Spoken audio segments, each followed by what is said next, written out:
Isang kampeon para sa mga walang boses. Ipinakikilala si Attorney Maria Cristina Conti.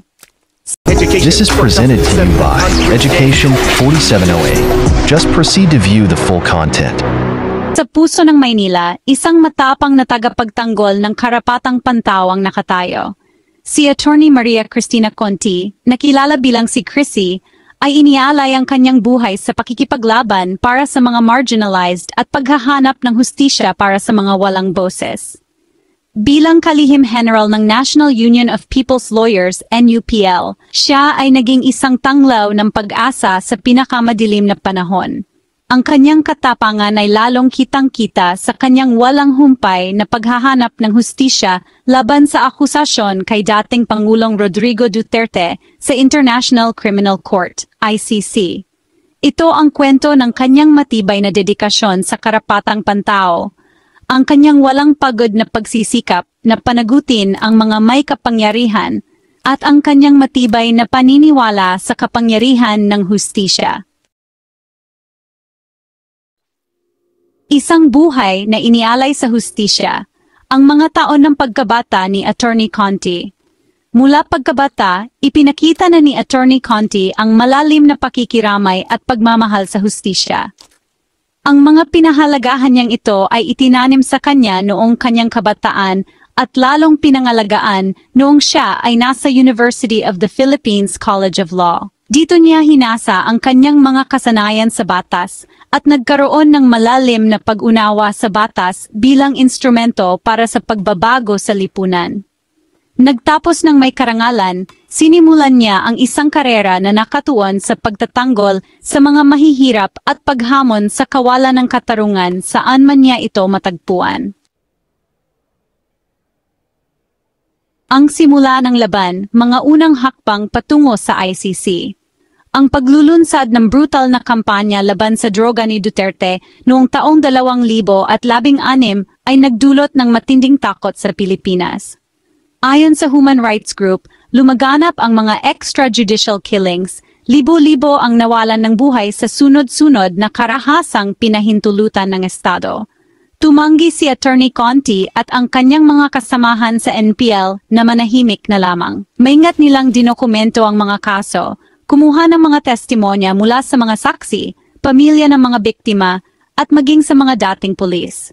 Ang mga litrato, death certificate, at mga ulat ng pulisya ay maingat na tinipon na bumubuo ng isang nakakakilabot na ebidensya ng mga kalupitang ginagawa. Mga boses mula sa bayan, si Attorney Conti at ang mga pamilya ng biktima. Higit pa sa legal na dokumentasyon, naunawaan ni Attorney Conti ang malalim na epekto ng giyera kontra droga ni Duterte sa mga tao. Walang pagod siyang nagtrabaho upang palakasin ang boses ng mga direktang naapektuhan ng karahasan. Nagbigay siya ng legal na representasyon sa mga pamilyang nawala ng mga mahal sa buhay, tinutulungan silang unawain ang mga komplikasyon ng sistema ng batas.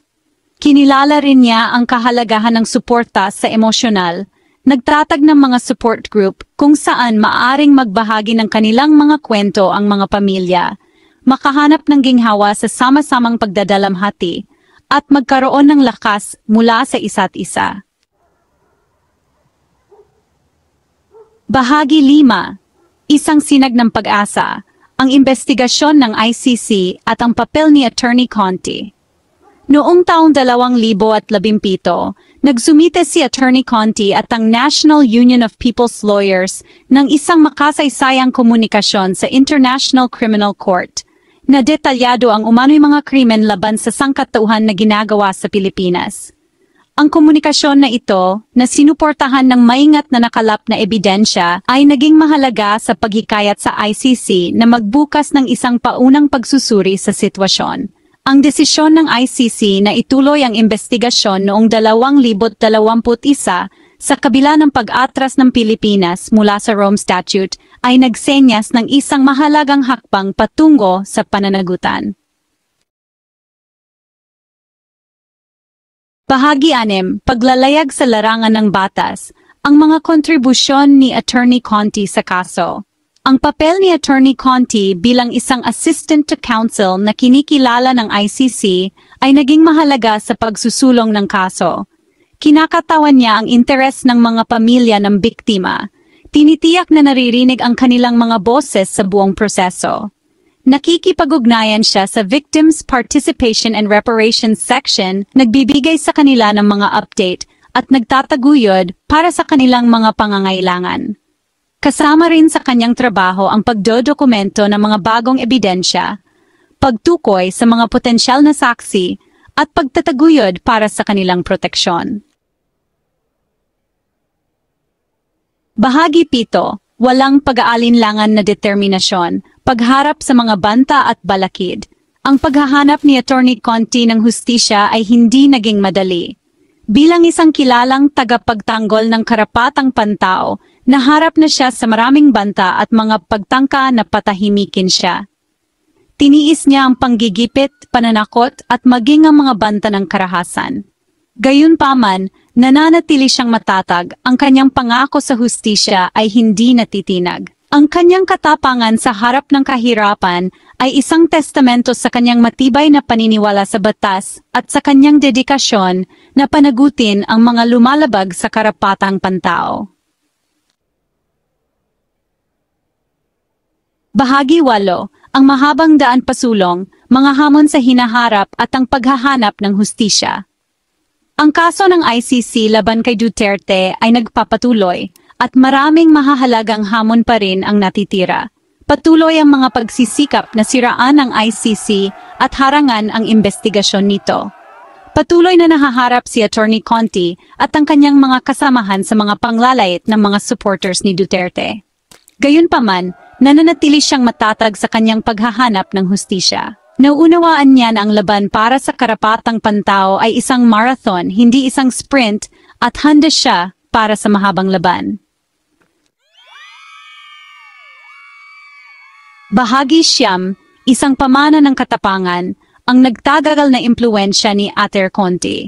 Ang walang humpay na paghahanap ni Attorney Maria Cristina Conti ng hustisya para sa mga biktima ng giyera kontra droga ni Duterte ay isang testamento sa kanyang katapangan, pakikiramay at matibay na paniniwala sa kapangyarihan ng batas.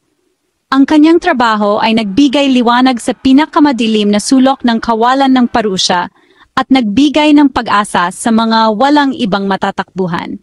Ang kanyang pamana ay isa sa katatagan, determinasyon at isang matibay na pangako sa mga prinsipyo ng karapatang pantao. Siya ay isang inspirasyon sa ating lahat na nagpapaalala sa atin na kahit sa harap ng napakalaking hamon, ang laban para sa hustisya ay dapat magpatuloy. Kung nagustuhan mo ang bidyong ito, mag-like, share and subscribe. I-comment ang gusto mong pag-usapan natin sa susunod.